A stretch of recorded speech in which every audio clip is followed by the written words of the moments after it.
Good morning, good afternoon, good evening, wherever you are. Welcome to the Friday, September 12th, 2014 special edition of Intelligence Report from shrinkformen.com and avoiceformen.com. My name is Dean Esme. I am the operations manager of A Voice for Men.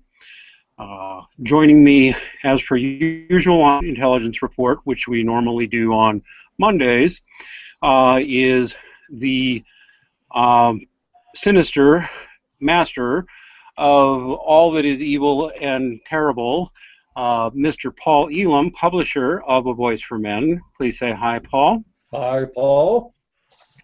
Also joining us, as usual, Dr. Tara Palmatier of Shrink for Men, that's shrink with the number 4, men.com, who is a specialist in the issue of domestic violence and domestic abuse in general, intimate partner abuse.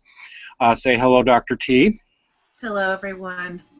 And also joining us as a special guest, somebody we've been wanting to talk to for some time, is Keith Beacham, the evil dungeon master of the Manosphere, a very popular and well-respected men's group on Google+.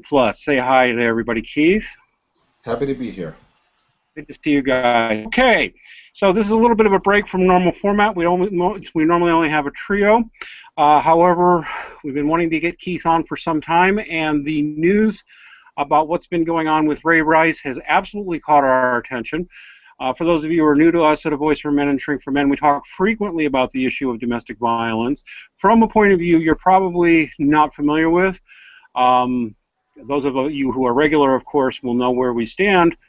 The reality is that we have always known from having talked to countless actual working scientists, researchers, and people who are specialists in the field, is that men and women are about equally likely to commit domestic violence. And that is actually a scientifically established fact, although there are entrenched interest groups that want to hide that from you and get a lot of money from hiding that fact from you. And two, most research actually shows that in a majority of cases, most intimate partner abuse is mutual. Now, as we have seen in the news in the last week, Ray Rice did something which is not something I believe anybody in this room would endorse. We have seen footage of Ray Rice punching his then fiancée, now wife, flat out cold cocking her in the face and knocking her unconscious. You will find video of that in an article on A Voice for Men, which should be linked in the low bar to this video, called The Ray Rice Saga versus Solange, which linked to a video that TMZ has put online. So that video will come courtesy of TMZ. You've probably seen it. And just to give a brief recap so nobody thinks we're glossing anything, I've watched that video very closely several times. From the start of them walking into the elevator to the entire elevator altercation in the aftermath. So let's not sugarcoat anything. What I saw was a couple walk onto camera who were obviously quarreling. It looked very much to me like Ray Rice spit at his fiancée, now wife, or made some kind of spitting motion anyway. They were clearly quarreling. She made a slapping motion at him. They get in the elevator. They're still obviously having words. She charges him. She cold cocks. She charges him, and he punches her right in the face as he's charging her, and down she goes, flat. Now,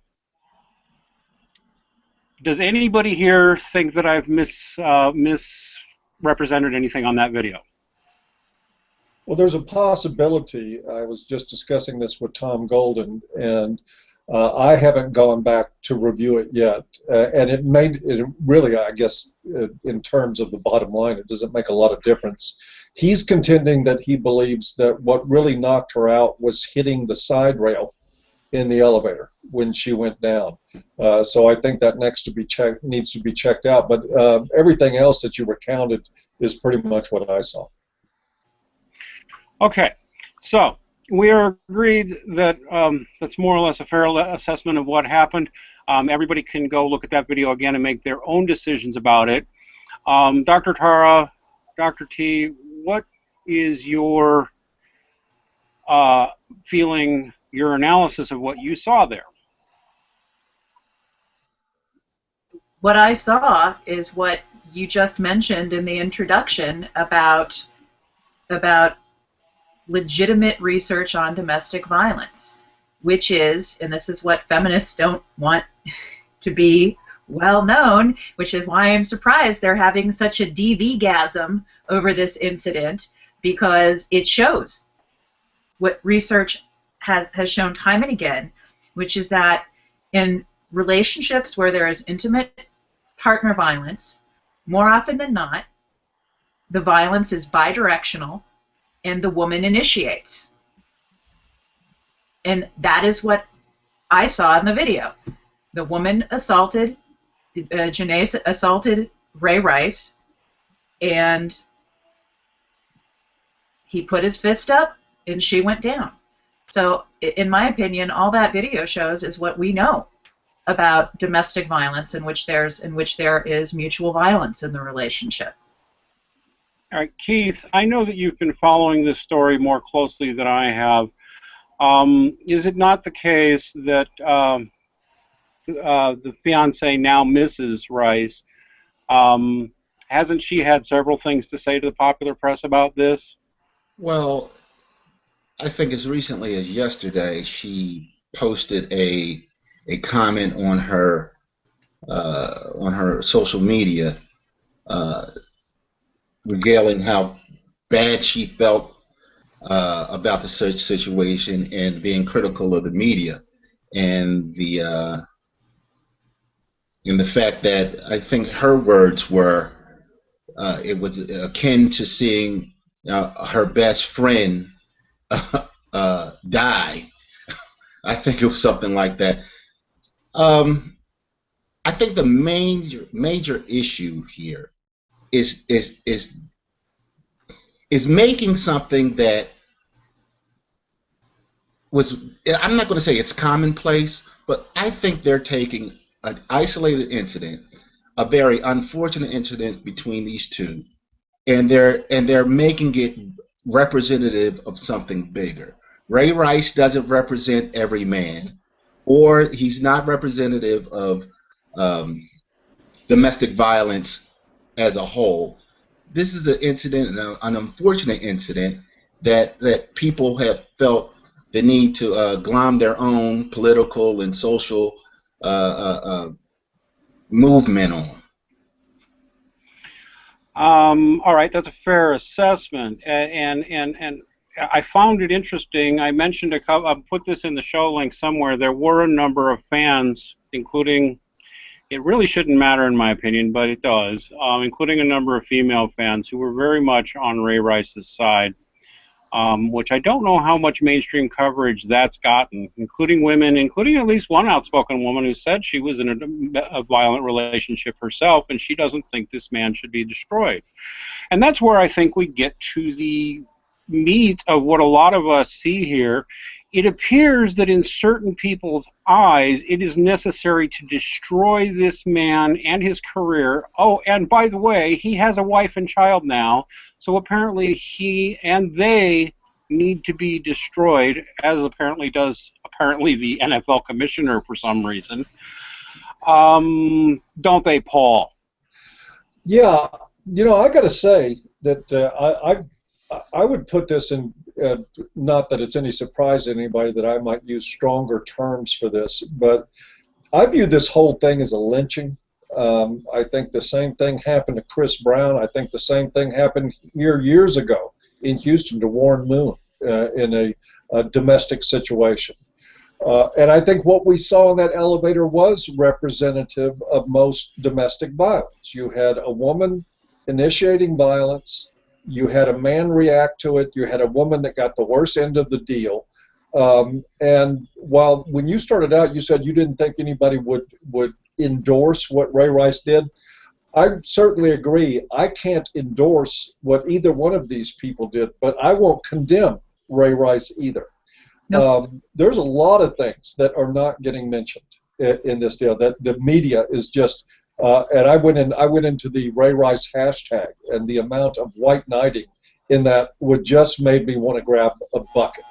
It was absolutely deplorable how everybody was piling on this guy in a situation. One, I don't know if anybody's taken a good look at Ray Rice, but if Ray Rice really wanted to hurt this woman, her face would be being rebuilt right now.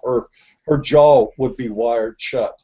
No matter how devastating people think that blow was, I guarantee you it was a fraction of what Ray Rice could have delivered under the circumstances. The other thing is that he was under attack. And while we would all like to live in a wonderful world where men control themselves to the point that even under attack that they can measure out a precise fraction of their strength just enough to defend themselves, the fact is that that's bullshit. You cannot predict what somebody's going to do in a volatile situation, and they're under attack. And for all we know, not being inside of Ray Rice's head, this was a measured response to her attack. They arrested her initially after the incident. Charges have been dropped since, according to my understanding. She was just as guilty of anything as he was, and even more so because she instigated the attack. Again, had this happened between two men, we wouldn't be having this discussion. They would be looking at who threw the first blow, who made it necessary to defend themselves. And again, we're in a culture that infantilizes women, demonizes men, and of course we can't even mention any of this without talking about Stephen A. Smith, who made a common sense observation that is 100% true. If you don't want to hit people, it's probably not a good idea, or if you don't want to get hit, it's probably not a good idea to instigate. The guy was suspended from his job for even saying something that's absolutely true. This is not a situation individual situation that's been blown out of proportion. This is a whole culture that has lost its ever-loving mind about what domestic violence is and how we should respond to it. So I condemn this whole thing in the strongest of terms. I think this is absolutely deplorable what's happening to him. It is totally unjust. People have picked up pitchforks and torches in response to a social problem that needs thoughtfulness, and it needs intelligence, and it needs some sort of being circumspect in how we respond to these situations, and that's not happening. We're on a rampage here socially, and it's absolutely crazy. All right, I'd like to get back to the Stephen A. Smith situation, which we didn't put in the show notes, which definitely needs to be talked about. And I'm going to agree with you about the amount of what we call white knighting, and that is men puffing their chests basically like gorilla and saying they're going to protect the brave lady, damsel in distress. By the way, you apparently don't care that the damsel doesn't want you to destroy her husband's career, but that's okay. You're going to defend her anyway because you're better than other men like that awful, horrible man, Ray Rice, whatever. What I heard, though, to go back to Ray for now, I do want to get back to Stephen Smith. Dr. T, I heard you strongly agreeing with what Paul said there about not condemning Ray Rice. Yes. Would you like to elaborate on that? Sure. I absolutely agree. I think this incident happened, unfortunately for him, at a time when feminism is fighting for its relevancy in our culture, where there is starting to be a backlash against the anti-male sentiments, the male bashing, the male hatred that this current wave of feminism has been perpetrating on our culture. And I think they are very much aware that they are losing control of the narrative on several issues, domestic violence being one of them. And I mean, I'm not putting on my tinfoil fedora and saying that, you know, Feminist Inc. is in some smoke-filled back room coordinating these events, but I find it very interesting of the timing of all of this. So 2 weeks ago, Gamergate erupted. Okay, and so you have all of these feminists collectively losing their shit and on the attack against the gaming community, who they have branded as hate filled misogynists, and they want to take over that space. They're getting a strong pushback, very strong, which is wonderful. Go gamers. And I think that's quite a shock to them. And so what happens now, I believe this incident in the elevator happened, was it in April of this year? And it hit the news maybe in June or July. And now all of a sudden, just like what happened with Woody Allen, Mia Farrow, and I forget the kid's name, you know, all of a sudden, here we are after the fact, and this is now this huge tempest in the media. And it seems to me that this is about getting people outraged, getting people back in line with the man bad, woman good, oh, domestic violence, men are evil perpetrators. They're trying to hold on to this narrative, and they're stirring up all of this agita and outrage, and I think on some level it's an attempt to continue to control the narrative. So they're attacking the gaming community, traditionally a male space, and now the NFL, which is really kind of interesting because the feminists are attacking, and no offense to gamers, I'm a gamer, but they're attacking the nerds and white knight manginas, and they're also attacking their alpha protectors at the same time, which is kind of, well, if it works, it's a Hail Mary pass and good for them, but I'd like to see it backfire. And jocks, NFL folks, if computer guys can stand up to this, why can't you? Yeah, for those why can't you push back? For those in our audience who don't know, there's been a major shakeup in the video game community, of which there is at least a little overlap, of feminists basically abusing and lying in that community and trying to take it over. And I do think we're seeing some of that. Before we mention, I do want to mention that back in July we published a piece by Ty Henry, who does extensive, he does sports writing for us. And the only thing we'd said on A Voice for Men is before making any big judgments here, we should see the full video of what happened with Ray Rice and his now wife released, and I guess we got our wish. I'm almost now wishing we hadn't called for that. I'm not blaming Tyrone Henry. He's a great writer. Now I'm sitting here thinking, well, it's clear that this has made things worse for Ray Rice, but that's one question, then I'm going to go back to Keith. But can I ask you, they admitted what happened. We didn't see the video, but he admitted that he hit her. She admitted that she assaulted him first, and okay, so the video confirms it, and he was already sanctioned. Well, that's astounding, isn't it? I mean, it is true. There is no doubting. I don't know what it is in people's brains that they cannot see this. This woman clearly charged him and was on the attack. You would agree with that, Dr. T? Yes. And so I think it would be fair to say he reacted very quickly to a perceived attack. Do you think for a minute that if he were a 5'1", 120-pound man, we'd even be having this conversation? Maybe. That's how nuts. That's how nuts many feminists are and people in the media are. No, I'm sorry. If the person punched was a man attacking Ray Rice, we'd all be laughing, wouldn't we? Of course we would. And if he hadn't hit her back, we would have been laughing at him like we were laughing. Well, I didn't laugh at Jay-Z. I think Solange Knowles should have been charged with assault. Yeah, and that's a different issue. Okay. Yeah. But I mean, basically what you're seeing here is immature behavior between two people. That's my analysis of the situation. You know, but go ahead, Keith. From my perspective, all right, I watch sports, and the sports environment over the last 20 years has been markedly apolitical. They don't pride themselves in enjoying themselves to social movements, political parties. The sports industry in this country is about making money. And the NFL has, in the last decade or so, made a concerted effort to market itself to women. So I understand their freak out. What I don't understand is that ESPN and the NFL are made up of men, and these are smart guys.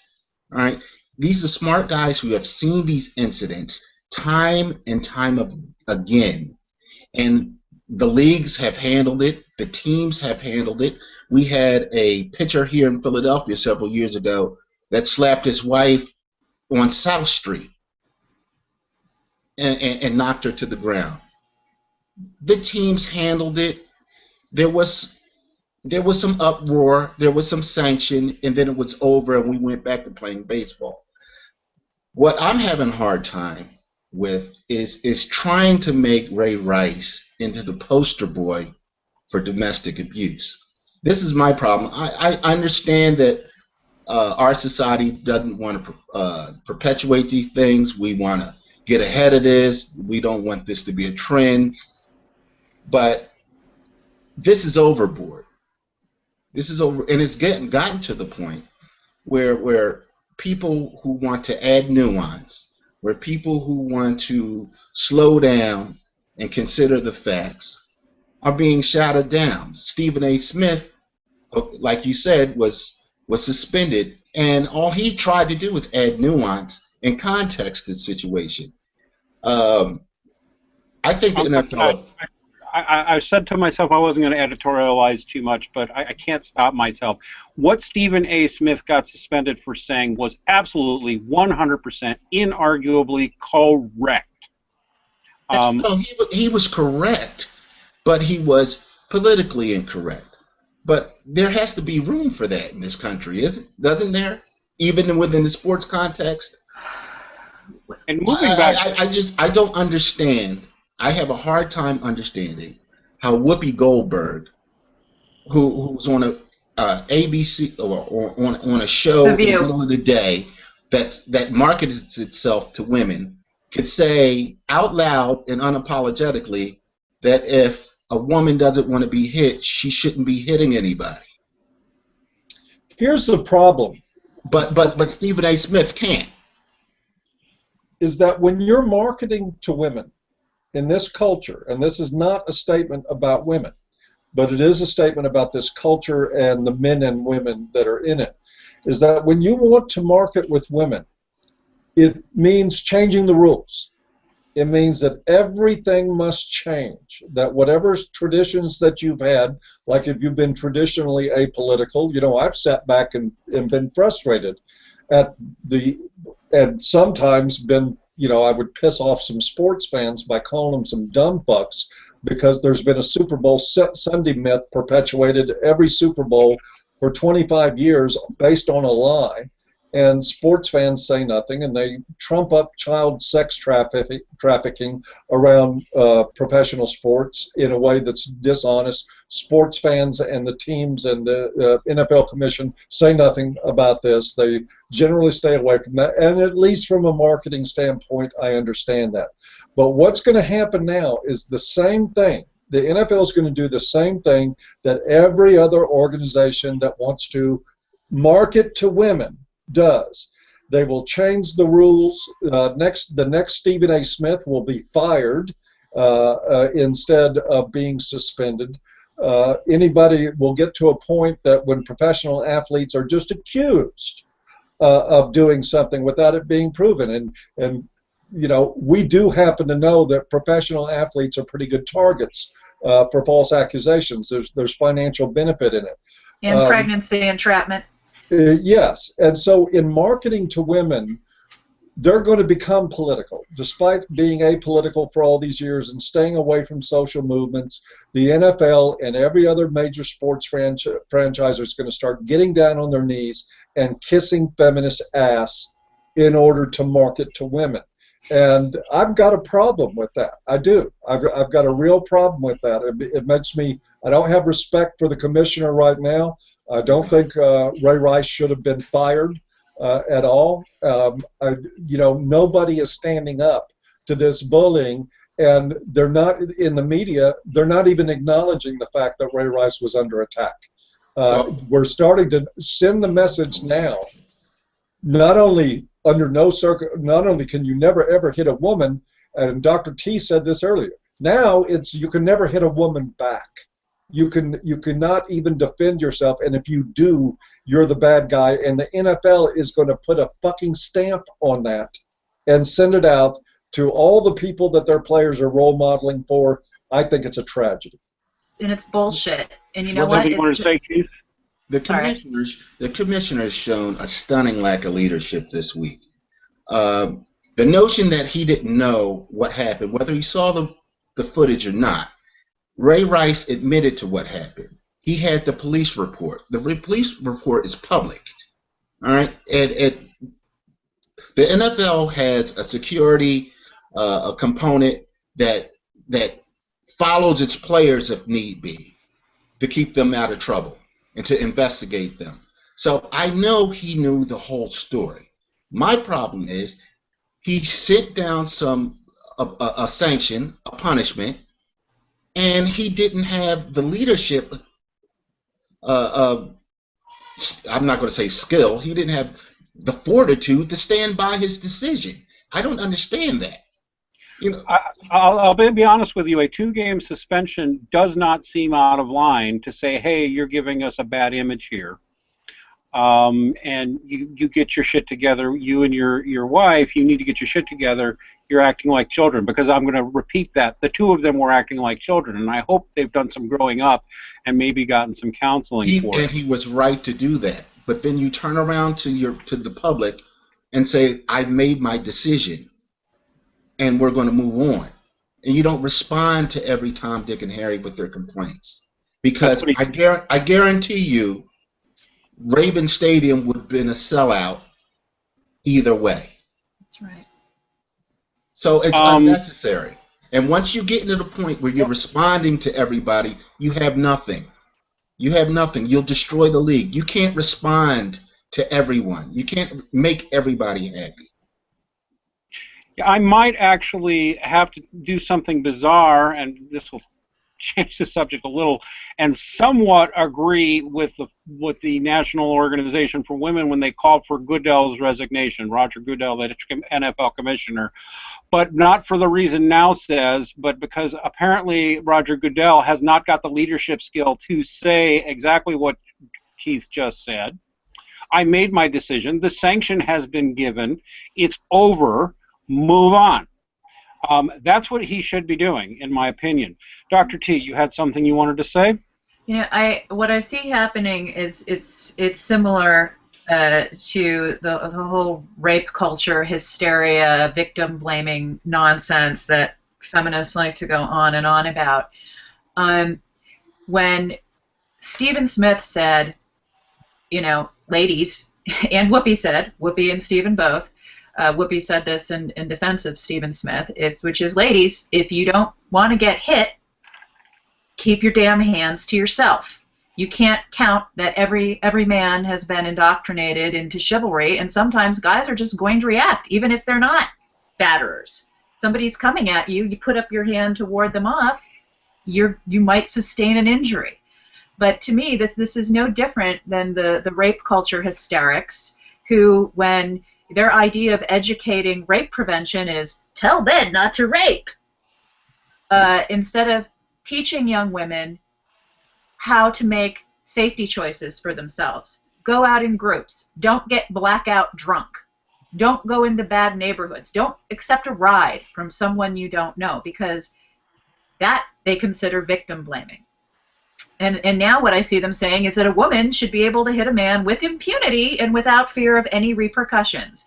And if there is a repercussion, or you tell women, you know, if you don't want to get hit, keep your damn hands to yourself, that's also victim blaming. And that's just bullshit.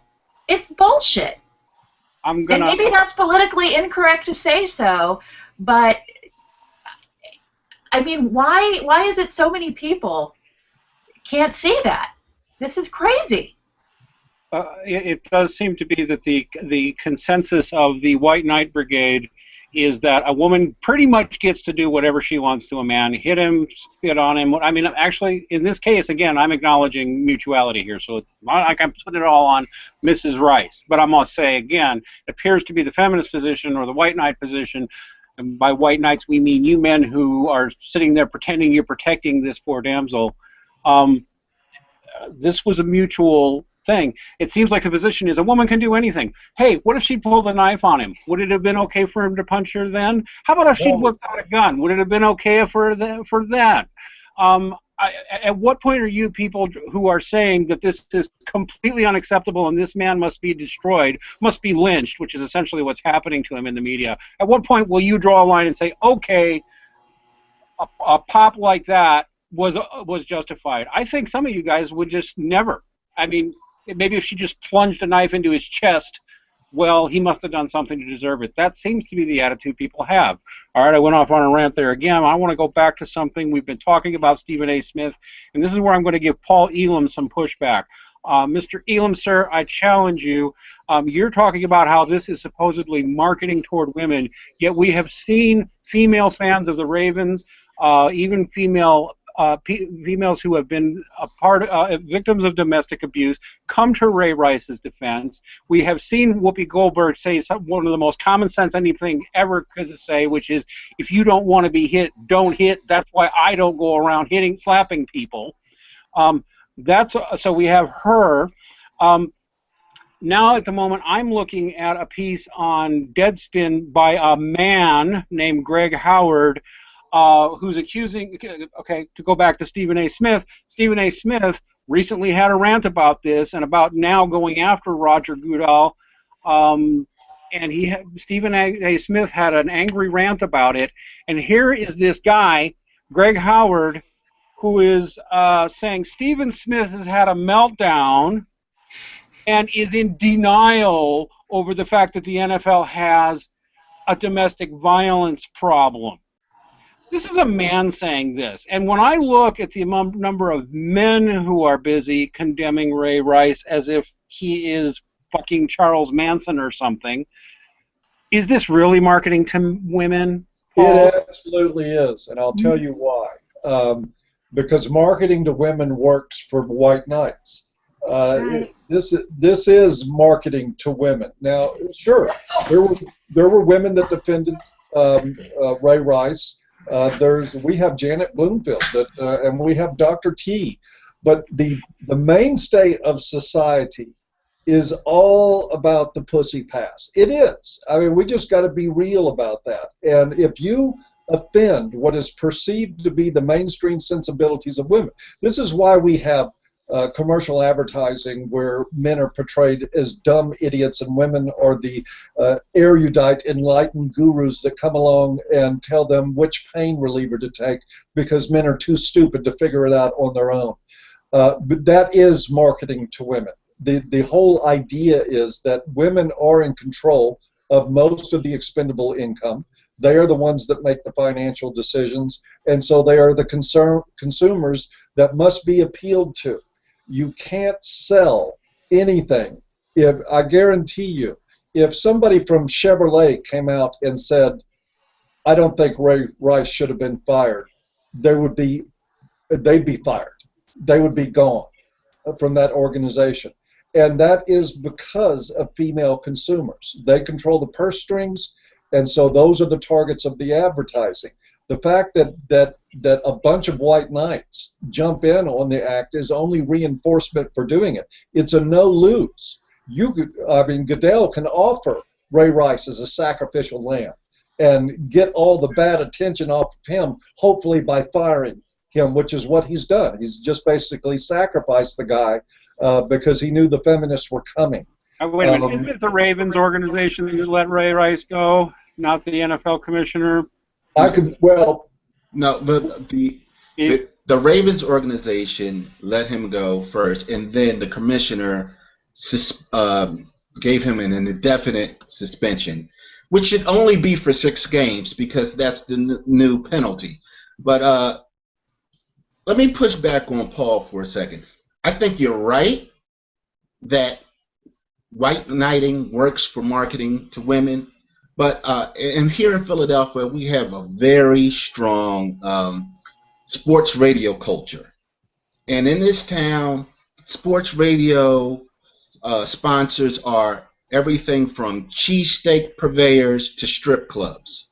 So they're marketing the men, all right?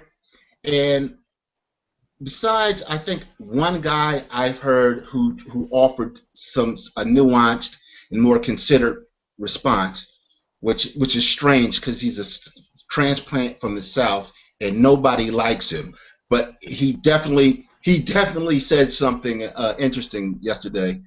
But everybody is fumbling over themselves to compete to see who can white knight the best, and they're calling on callers to call in and encouraging them to white knight. And then when I heard a lawyer call in this afternoon on the way home, and he was explaining the law in New Jersey, how both of them were arrested. In the New Jersey law, if the woman hits the man, she's arrested also, and the penalties of what he actually got was a suspended. What's it called? It's called a intervention, a pre-court intervention, where if he goes through, I guess, counseling and he keeps his nose clean for a year, the whole thing is expunged, and people are up in arms about that. But I'm thinking that New Jersey is one of the more enlightened states if that's the way they do it. I mean, I think people think if they emote, which bothers me. It bothers me to hear men emote, and I hear a lot of emoting on the radio, but they're not helping. They're not helping women. They're not helping Ray Rice. They're not helping Ray Rice's wife and family. And I think this emoting is somehow I don't think, is it therapeutic? Help me out. No, I don't think it's therapeutic, not at all. I mean, is it therapeutic for men? Are they somehow absolving themselves of culpability? Because no, I think they're getting good boy. Dr. Keith. Boy.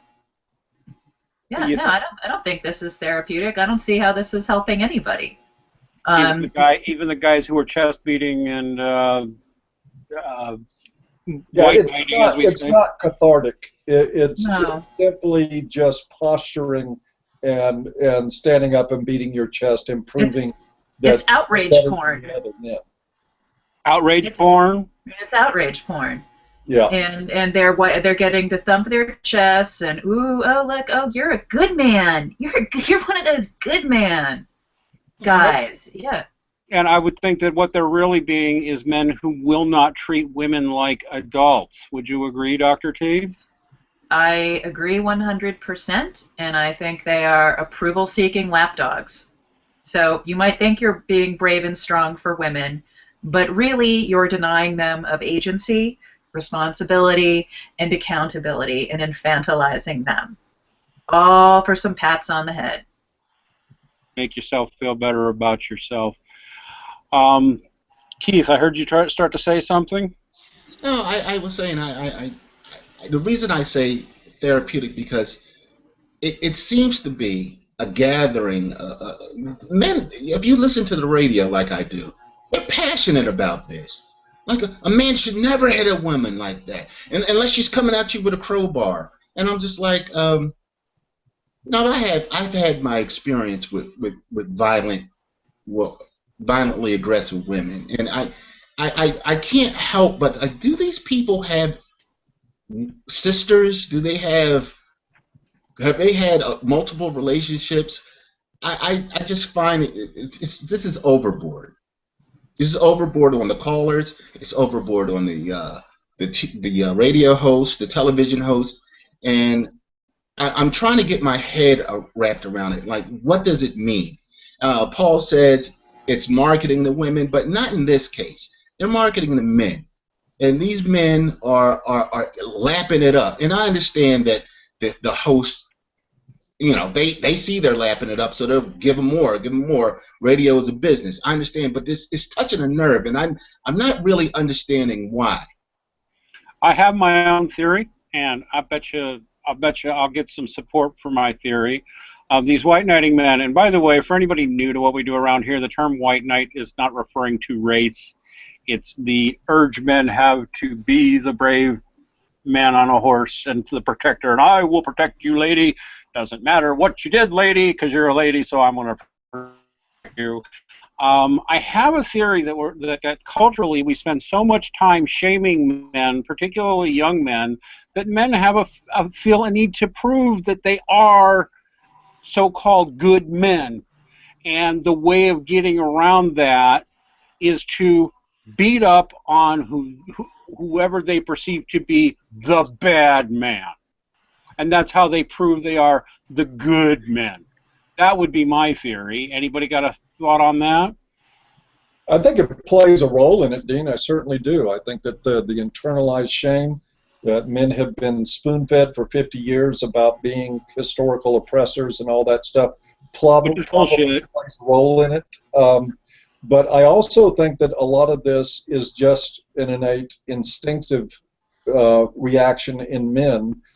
This is about sexual competition, men proving themselves worthy, and traditional roles that are now not what they used to be. I mean, the fact of the matter is that self-protection is pretty much equal opportunity these days. People can protect themselves, and we don't need men up on white horses charging in to save the day for women, and it's resulted in exactly what Dr. T said it was. It's infantilizing, and it is an excuse for women to make men punching bags, and men are the worst offenders at helping them out. When I said it was marketing to women, I think that what is probably more accurate is yielding to women's political pressure when we're talking about the commissioner of the NFL.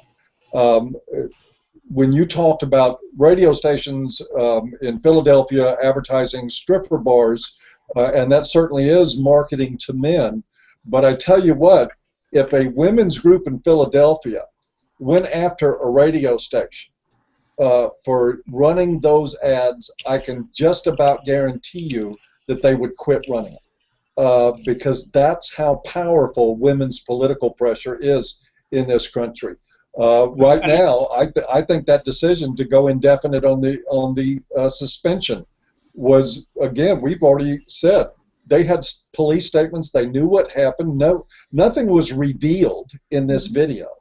But when the media started playing it for its shock value, when they started triggering the outrage about it, we knew that now was going to come out with a demand for the commissioner's resignation. And he is, over women's politics, circumventing some of that pressure and dumping it on Ray Rice. This is new. This is new. Longtime Atlanta Braves manager Bobby Cox was known to beat on his wife. All right. When it was revealed, it was handled, and it never got to this level. This is something new. And I'm trying to get my head around it. I'm trying to. NFL players have done all kinds of things, from being accessories to murder, drug dealing, all kinds of. This is something new. This is a new level of outrage, and I'm trying to get my head around it. I haven't had a satisfactory explanation because there's nothing. Crime and punishment is one thing. The outrage machine is something new. Well, Paul keeps saying the women's movement, which I'm almost surprised to hear him say that, because what he's talking about is the feminist movement, the National Organization for Women, who, by the way, do not represent all women. They don't even represent half of women. At best, a little over 20%. At best, and that's being generous to them. But this is a very powerful organization that lobbies. You have feminist ideologues, as Paul mentioned, who have been spreading a lie for decades that Super Bowl Sunday is the #1 day of the year when men beat on their wives. It's a lie, by the way, a complete fabrication. It has zero truth to it. It's not just feminists, because I've seen conservative anti-feminist men who talk like this too. I'm pretty much of the opinion that cultural shaming of men and masculinity is a big part of what the reaction is here. And then you have cowardice from the likes of Goodell, who will not stand up to these bullies. Maybe all men are afraid a little bit of being stung by the viciousness of the feminist movement, which has made very deep inroads ideologically. Men are ashamed of themselves just to be men. And I'm going to repeat again. I'll agree with you on that one thing, Dean. There is a huge role of gynocentrism that runs right through all the middle of this. And putting women's interests to the center of everything, gynocentrism, yeah. Although, ironically, in this case, again, you're talking about a man's wife and child who are now going to lose their income because of this ginned-up outrage. Well, that's not even them. Rihanna was just told that they canceled her performance because of a mutual altercation that occurred, I think, 5 years ago now? I think that happened in 2009. And why are they punishing her? Because she went back to Chris Brown. Because she went back to him. Yeah, that's right. You know, they were mutually violent with each other. They were mutually violent. That is a fact a lot of people don't know, but they were mutually violent, and they got counseling because they were both beating on each other. Everybody blamed Chris Brown, and now she's to be punished because, as an adult, she made a decision to repair her relationship. And this is supposedly about empowering women? Okay. No, it's about they're punishing women who don't toe the party line, and they're saying similar things. I saw on some Twitter feed, I can't remember which one, that Janae is pulling a Rihanna because she wants to stay in the marriage and work it out. So it's about punishing anyone, men, women alike, who don't toe the feminist party line. Yeah, notice that we're running. I don't know how long we're going to run this hangout. We normally cut it an hour. We're probably going to run a little long here. I can go over. I do want to talk about Hope Solo and the double standard. What I was going to ask you about this, because you wanted to bring it up, and we did link it in the show notes. We have the case of Jennifer Capriati, who's accused of very viciously attacking her. I don't know what the relationship was exactly, boyfriend, whatever. Really quite viciously attacking him. And I notice that there's not a lot of uproar. There's some coverage, but I mean, this guy is talking like he was genuinely afraid that she was going to hurt him. I already hear people laughing at that. Like, really, you think a bitch can't cut you? You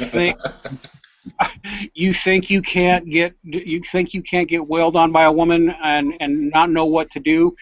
Look what they're doing to Ray Rice. Nobody's condemning her, or she hasn't been convicted yet, but I love the fact that she and her lawyer are coming out angrily saying, hey, there's two sides to this story, and nobody's calling bullshit. Everybody's like, yeah, there must be two sides to that story. And we have Hope Solo, who for U.S. Big League Soccer is basically the soccer league superstar.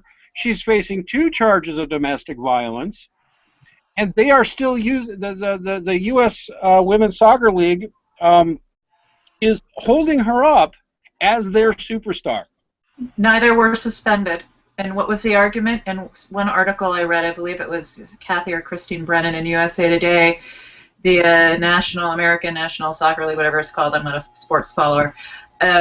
Is, well, she's an idol to so many, and women in sports, we've had to come so far. It's like she's a DV batterer. And by the way, that wasn't mutual assault what happened. Okay? In her case, she beat on her underage nephew and I think niece. I can't remember exactly. No suspension, no fine. She's in the starting lineup. And it's par for the course. Is it par for the course? Go ahead, expand on that. Well, we never, well, I'm not going to say we never. Oftentimes, women aren't held to the same standard as men when it becomes to crime and punishment. We understand that. Matter of fact, I think oftentimes we look at the nuance, and we look at the totality of the circumstance with respect to women. It's only men that are receive this ostracization, this witch hunt mentality is directed at men. In these cases, I don't want to see women get this treatment. I don't think that'll be. I just want everybody to be adults and understand that circumstances happen, and that we all work to see that they don't happen as often. And people who violate our mores in this society are given punishment that fits the crime. That's the only thing that makes sense to me. What doesn't make sense to me is turning it into a media circus, turning into a public lynching, killing people's careers. I don't want to see these young women lose their careers, even though Miss Capriati hasn't played in a while.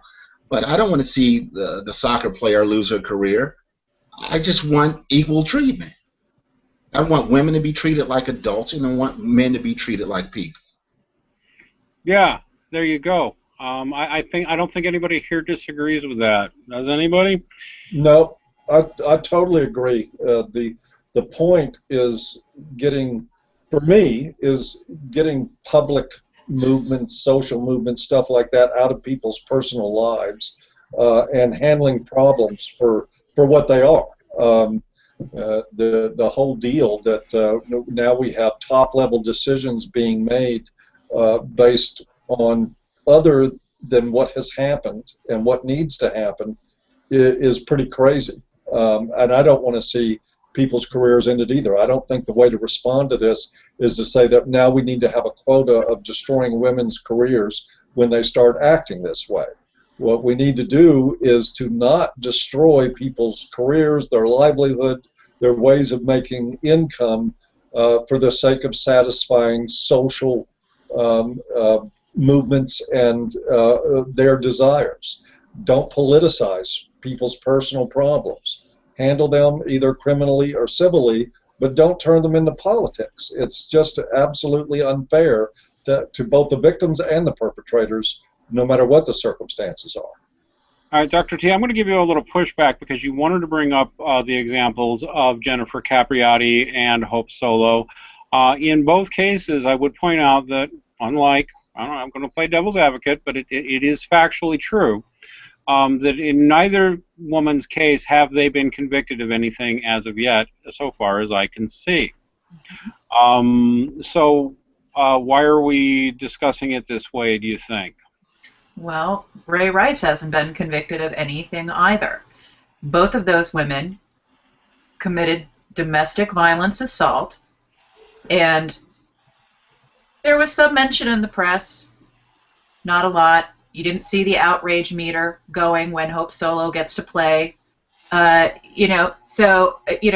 I'm going to say I do want to see people lose their careers. I want to see the irresponsible journalists who are stirring up all of this nonsense lose their careers. I want to see the feminists who are destroying and bullying people and trying to destroy their careers and make examples of them to further their own political interests. I'd like to see their careers destroyed. Do you believe, Dr. T, I know we spend a lot of time on you and Dr. and Paul here on Going Mental, another show we do, talking about narcissistic and borderline personality disordered individuals and how dangerous they are. But do you believe that people who get into violent relationships, let's say that, I mean, you can't give a psychological diagnosis here, but do you believe people, like in the case of Rihanna and Chris Brown, or the case of the Rice family, that people who get into violent relationships can frequently, through counseling and introspection and discussion, overcome their violence and come to a good relationship? Can that happen? Well, it depends. It depends. Well, first of all, let me say, research actually shows that the majority of people who have a pattern, that's like not a one-off anomaly where there was some violent episode, But people who have a pattern of engaging in violent relationships typically do have some type of mental health disorder, typically one of the usual suspect personality disorders. So first of all, if they can get treatment and they sincerely want to change and work, I think yes, they can make some inroads. But right now, the way the mental health field is that they send male domestic violence perpetrators who may or may not actually be perpetrators, because let's face it, there are a lot of bogus false allegations that are made and a lot of false DV arrests, and they send these guys into these state DV programs, which I've seen some of the curricula. It's absolutely ridiculous. These guys, they're not all they're teaching. They're just indoctrinating them into the Duluth model, which is utter bullshit. And there are, as far as I know, there are no treatment programs for female batterers. So even when they are arrested, they don't have programs. There are, in fact, a few here and there in some states I happen to know, but they're not too many. Well, they're few and far between. They are few and far between. And I don't think that, at least from what I've seen of the few programs I've looked at the curricula, they're not addressing it. You know, and Aaron Pizzia said this. If you read the peer-reviewed, and by that I mean non-feminist sponsored research on domestic violence, it is not a gender issue. It is not a gender issue. It is a matter of most individuals who engage in intimate partner violence. It's systemic. They witnessed it growing up. There you go. And that's where the treatment needs to be focused. And that's growing up. Pardon? Or had it inflicted on them growing up. That's right. Well, yeah, I remember Senator Ann Cools kicked up a firestorm when she once said that behind every man who batters his wife is a mother who battered him. But that would be a very politically incorrect observation. And behind every woman who batters her husband, there was a parent who was battering, the wife, or vice versa. I mean, it could have been either parent. You know, it doesn't have to be the same-sex parent who's the violent one that the child identifies with. It's what the child identifies with is that power and brute force and intimidation and bullying gets me what I want. Let me make a point. I think the reason that you won't see huge outrage from the Capriati or the soccer player's circumstance, or any other woman who is accused of or convicted of battery of a man, is because I can't imagine a movement of men strong enough and numerous enough that will cause the same kind of firestorm. I don't know about you, but I know plenty of men who have been hit by their girlfriend. Plenty. We don't talk about it. We don't go around saying, my girlfriend punched me. We might say it, we might laugh and then have another beer, but we don't call the police. We don't turn it into a spectacle. We handle it quietly amongst our family, amongst our relationship, and oftentimes it never happens again. We live in a culture when we want to pathologize everything. We want to turn everything into every interaction between humans into some kind of pathology that needs to be fixed. Sure, we don't like violence, but I mean, you have to admit, men are more likely the victims of violence at the hands of women and other men than women are. We'll That's never get to true. For anybody who's not listening, who's not new to this stuff, the overwhelming majority of every single form of violence there is are men. So why don't men, with that being the case, why aren't we marching in the streets to end violence against men? Well, I have my own opinions on that, but Mr. Elam, I'd like your opinion. Well, I think Keith nailed it. We will never have a big, momentous movement from men to stop the battery of men by women, mainly because we don't need one. It is just not necessary. The fact of the matter is that the overwhelming majority of domestic violence is not seriously injurious physically to either men or women.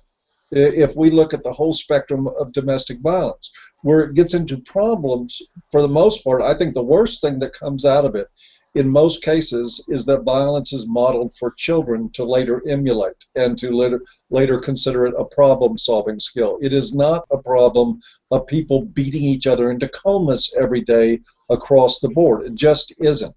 So do we need a movement of men that tries to create outrage that a man was slapped by his girlfriend? No. It's a personal problem. Sometimes it's a legal problem if there's an assault, and I think it should be handled that way.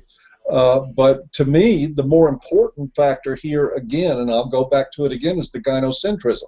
When we talk about why nobody notices men as victims of violence and why nobody notices even the serious violence, like the guy in England was glassed in the face by a woman giving him severe cuts in the face. It was her 18th conviction for assault, and she walked. And that's the laws there. I mean, she was convicted, but she was given no time. And we see this happen over and over again, where women's violence, even extreme violence, is downplayed. Dean said, or seemed to imply at one point that, well, look at gynocentrism, but you say it's gynocentrism, Paul, but it's hurting women. Gynocentrism does hurt women.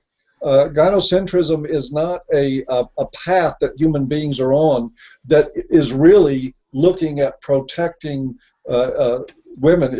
It'll crush and roll right over women that get in the way. The whole point of gynocentrism is to excuse the very worst in women, to make sure that is never addressed, to make sure that it's never covered. Because why? Because reproductive viability trumps everything in gynocentric culture. That's what we're dealing with here. Anyway, that's my 2 cents on that, Dean. Paul has used a phrase twice now that I'll go ahead if anybody hasn't heard it, pussy pass. It is a rude phrase that is basically means if you have a vagina, you get a free pass to do horrible things that nobody lacking a vagina would be allowed to do. It's a rude phrase, but there's some real truth to it, isn't there, Dr. T? Abso-freaking-lutely. You see it in your client base? Sure, the ones who have legal, who they've been assaulted, they've got marks up and down their arm or a cut on their face, and the cop cuffs him, not a mark on their wife. Yeah, absolutely. In family court, I mean, there are cases where I know of where with active, like documented, destructive, alcoholic mothers are given custody of their children. It's simply appalling, and this doesn't help the upcoming generation. It doesn't help those children, but it actually helps manufacture more violence in future generations and more prison incarcerations. But we'll get into that maybe some other show. I think it's interesting because I think most of us would agree that most domestic violence altercations, if they're one-offs or are spats that turn into a little bit of some slapping, that's incredibly immature, but those are people who need to work out their issues.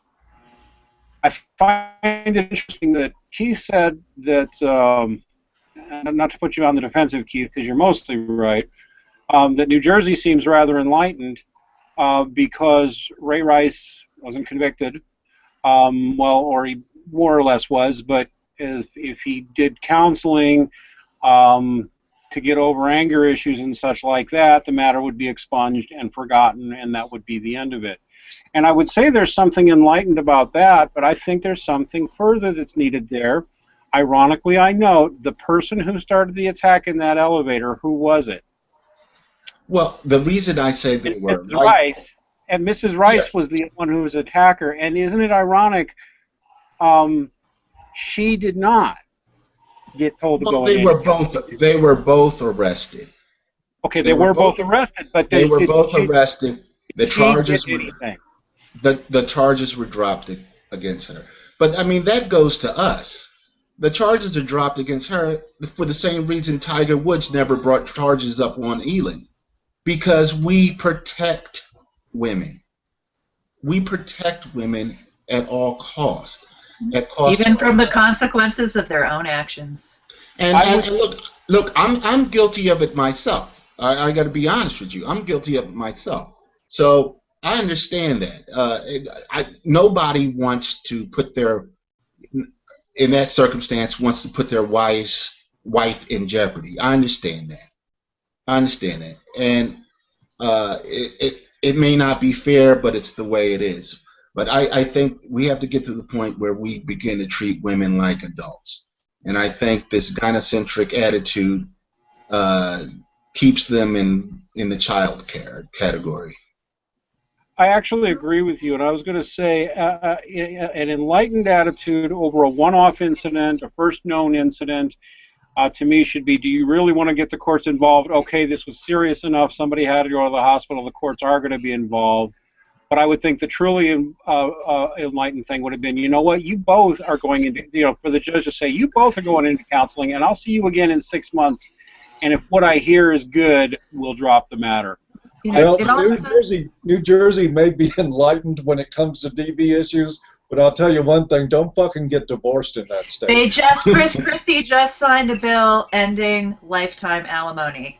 Did he really? You know what? I'm not a Republican, but he just went up. Chris Christie just went up. Okay, if he runs for president, I might actually think about it. I got no other opinions, but he actually signed the bill. I know there was a lifetime alimony, a bill to end lifetime alimony in Florida, and the Republican governor down there vetoed it. Chris Christie in New Jersey did sign it. Yep. That's what the news report I read. Good, because lifetime alimony is indentured servitude and ought to be illegal under the Constitution, for fuck's sake. That's right. I also want to add one thing about gynocentrism not being good for women. It also endangers women, right? Because when women can act like animals without consequence, at some point they're going to encounter a man who's not going to be never ever hit a woman, never ever hit a woman back. And they are going to get hurt. Or worse. That's right. I'll go ahead and repeat. It's true that no, Ray Rice doesn't get a free pass for cold cocking her, but if he had really laid out a haymaker on her, she'd be looking at plastic surgery, she'd still have scars, and she might be dead, because he was certainly capable of that. Instead, what you saw was a pop like that. I don't know why I'm emphasizing that, because still the point is, you're right. This gynocentric attitude isn't good for women. The idea that they think they can get away with anything may really lead them into a serious altercation where they get badly hurt. I also think it just has a whole infantilizing attitude about and infantilizing thing on their whole lives. Well, what kills me is with children when they act like that, they get timeouts. I mean, even if your daughter was like hitting her little sister or little brother, I mean, well, most parents would say, "Don't do that, and here's your punishment." Yeah, we're not doing that with adult women. It didn't happen in Joe Biden's family. Well, this is true. Yeah, Paul's talking about Vice President Joe Biden, who was one of the authors of the Violence Against Women Act. He admitted his sisters used to beat on him. He thinks that's funny and that we got to protect violent women. Keith, I know you consider yourself a little progressive, more or less. Yeah, doesn't that make your teeth grind a little bit? Well, I mean, I think you've heard me say right before that some of the progressive positions on these issues pains me. Because I guess these women are a significant part of our coalition, and the politicians feel the need to kowtow to them. But I think they do them a disservice, as Dr.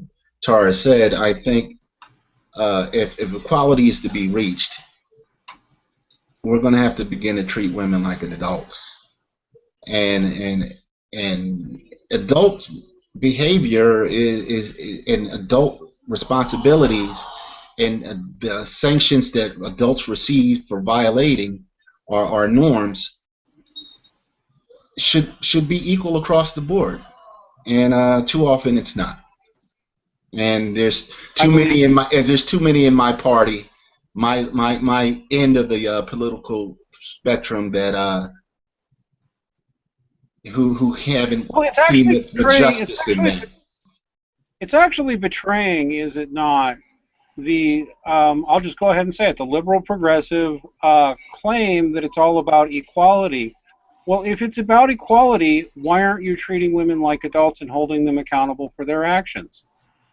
Why do you think more people on the progressive side of politics aren't willing to just say that, Keith? Well, because they don't want to lose a significant part of their coalition. Look, all political parties do that kind of. They kowtow to certain parts of their coalition that, in many instances, they don't even agree with in order to keep the coalition together. But in this case, I think the whole feminist project, I think it takes advantage of a certain instinct in men to white knight, and there's far too many white knights in my party. And the white knights have infested the other side of the aisle too. So it's nothing that both sides doesn't experience. No, I've seen Republicans doing it. I mean, yes, there was some token Republican opposition to the renewal of the Violence Against Women Act, which, by the way, I think everybody here would agree is a civil rights trashing disaster, and Joe Biden ought to be ashamed of it, not proud of it. Well, you have to keep in mind, the only resistance from Republicans was because they didn't want to spend more money on gays and Indian tribes, not because it's a civil rights trashing disaster that infantilizes women and demonizes men. I'm glad you qualified that, Dean, because I mean we got to get the record straight on the Republicans on that. And it was just a hugely moronic move. Is that rather than stand up for what's really wrong with VAWA, which is the gender discrimination in it, they stood up and said we don't want to offer any services under this to gay and bisexual people or to Native Americans. Now that what a wonderful political strategy that is. Sorry, but they just they tipped the arrow on the dumb meter with that. I want a new political party, the Accountability Party. Yeah, that'll work. I actually think the Democrats flat out need to stand up on this and realizing they are hurting young men and they won't. Really don't want to go here, but young minority men especially, they are hurting young minority men with these attitudes. They don't care because the white ladies are happy and the Democratic Party is the elite white lady party. Well, the feminist party. Domestic violence isn't the major issue that's killing black young men. I think well, no, Keith, but Eric Holder is out there, and he is still perpetuating the myth that one of the number one, if not the number one, causes of black women being killed is intimate partner violence, and it's a racist lie. Why is he doing that shit? He's doing that for votes. I understand it, and I hate it too, but he's doing that for votes. My issue with feminism is family court. They're killing. I mean, most of us don't have great jobs where we make livable wages. Plenty of us make minimum wage jobs or low-paid jobs, and I'm not saying I'm one of them, but what I'm saying is there's too many young men that can't participate in the economy in a meaningful way, and they work under the table and they sell drugs because they can't work on the books running from family court, and I think there needs to be some reform there. You know what? Maybe we'll do another hangout on this.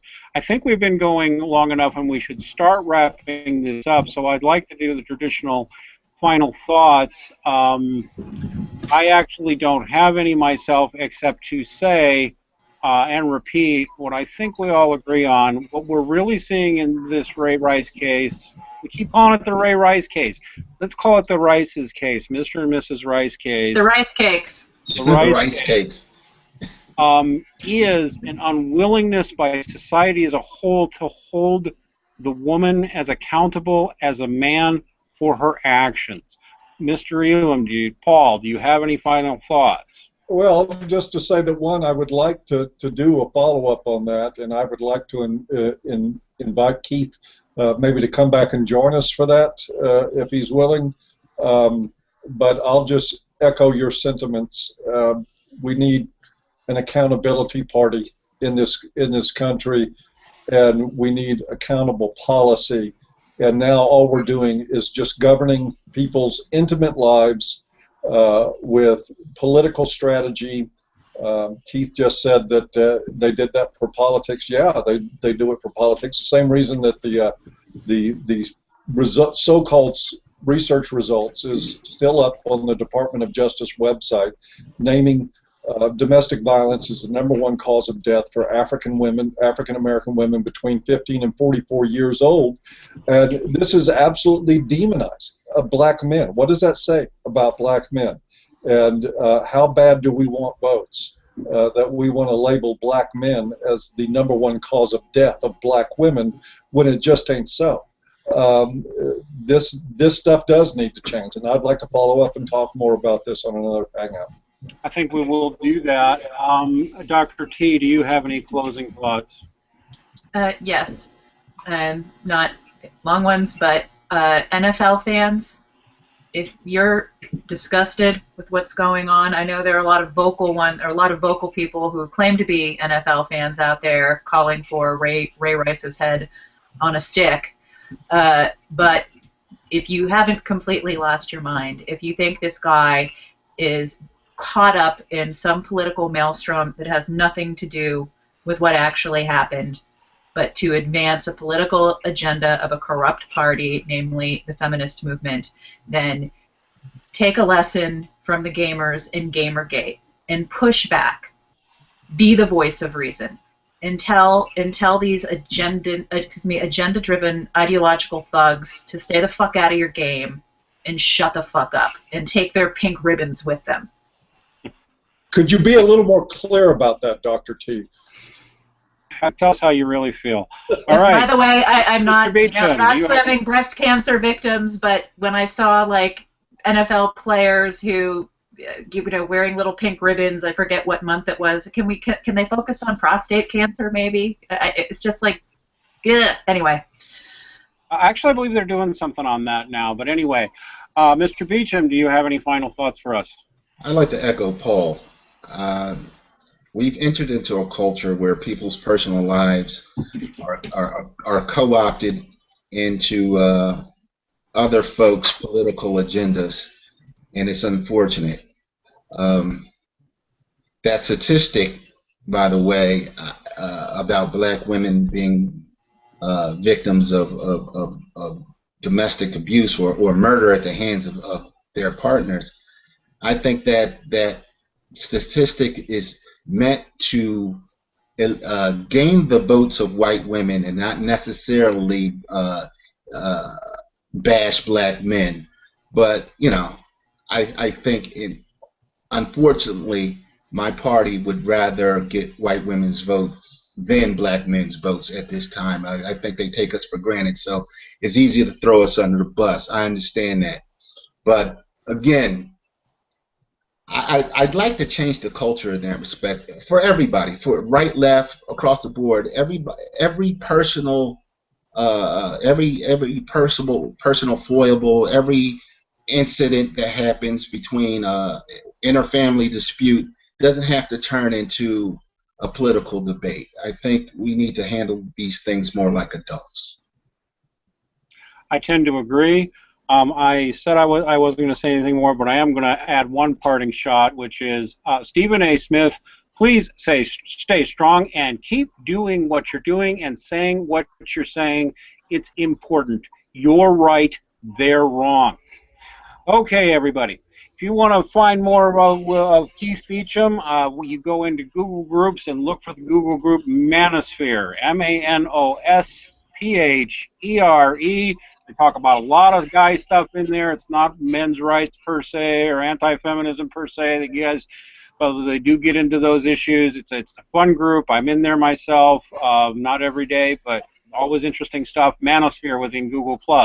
Also, if you are in an abusive relationship with a woman or think you might be in one, I would encourage you to visit shrinkformen.com. That is shrinkformen with the number 4 .com, where you will find many articles. You will find useful forums where you can discuss your issues in your relationships, and where you may also go to possibly hire the one-on-one coaching services of Dr. Tara, who specializes in this badly underserved area of men who need to talk to somebody and need advice on abusive relationships. And finally, if you are interested in men's issues in general, check us out on avoiceformen.com. We're publishing new stuff every day on all kinds of issues.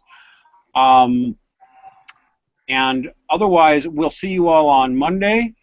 Peace out. Thank you for joining us, Keith.